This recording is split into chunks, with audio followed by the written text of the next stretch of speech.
Good morning, everyone. My name is Mo. I work down in the Florida Keys. I've been a firefighter paramedic for my fourth year now. Just wanted to say thank you to Florida Safety Training for putting on this class. And my presentation would be about animal safety during natural disasters specifically. So it's just close to me because I have animals myself. I've always had animals my whole life. Dogs, cats, you name it. So let's start. Whether you live in an area prone to hurricanes, floods, wildfires, or earthquakes, the safety of our pets and animals must be a priority when disaster strikes. Today we'll be covering why animal safety matters in these situations, the steps you can take to prepare your pets, and how you can ensure their well-being during and after an emergency. So it's important to include pets in your natural disaster preparedness plan. Why? Pets are most vulnerable during disasters, obviously compared to humans. They rely on us for their safety, and if we're not prepared, they can face serious risks like injury, starvation, or even being separated from us. I think we all have heard heartbreaking stories of pets being left behind during evacuations, whether due to wildfires, hurricanes, or floods. We get hurricanes in Florida a lot, so yeah. These animals become stranded, and their chances of survival diminish if they're not included in an evacuation plan. So imagine this. You're evacuating your home, and because you didn't plan for your pet, you're forced to leave them behind. The chaos of the situation might make it hard to think straight, but the truth is, without preparation, pets can be injured, get lost, or even become a hazard to rescue teams who are working to help people. Including your pets in your emergency plans doesn't just save their lives, it protects your family as a whole. They're part of your family, and just as you would never leave behind a child, you should never leave behind your pets. Some people say their pet is their child, so that's a good point. Now let's talk about how we can prepare our pets for a natural disaster. There are several key steps you can take to ensure that your pets are ready for an emergency, and having these preparations in place well in advance can make all the difference when disaster strikes. So number one, create a pet emergency kit. This kit should contain everything your pet might need for at least 3 days. You want to pack food, water, as well as any medication your pets take regularly. Don't forget medical records, especially vaccination histories, which could be required at shelters or hotels. Also think about comfort.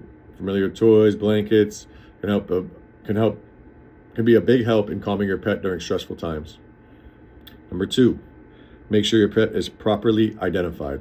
A collar with an ID tag is the first line of defense if your pet gets lost, but consider also microchipping your pet. Microchipping is a quick, non-invasive procedure that dramatically increases the chances of reuniting with a lost pet, especially if they're separated from you in the chaos of an evacuation. Number three, designate a safe space in your home.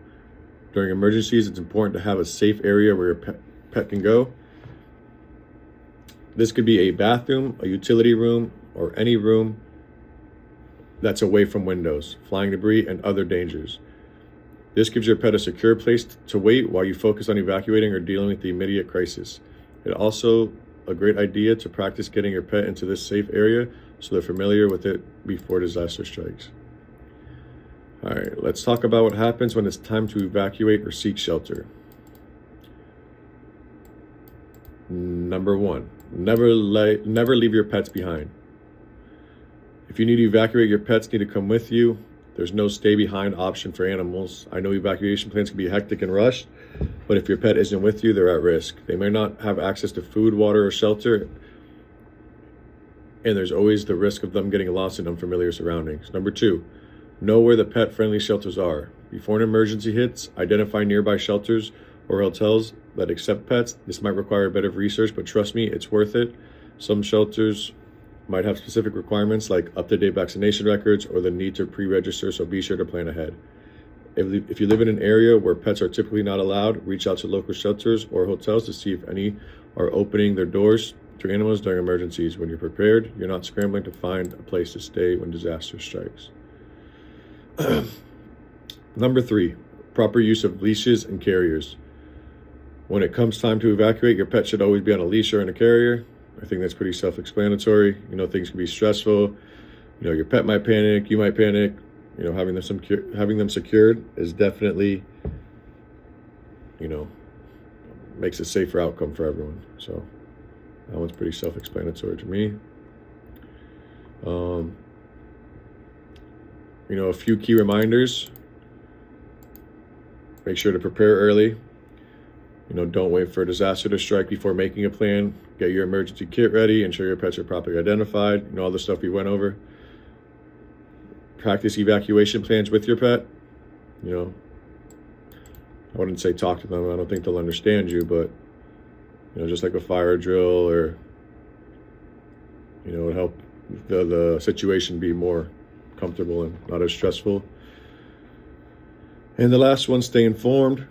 During disasters, stay up to date on evacuation orders and shelter availability. Follow local authorities and trusted organizations for real-time information. So yeah, that's my little speech, my little presentation. You know, thanks for listening, and I'm out.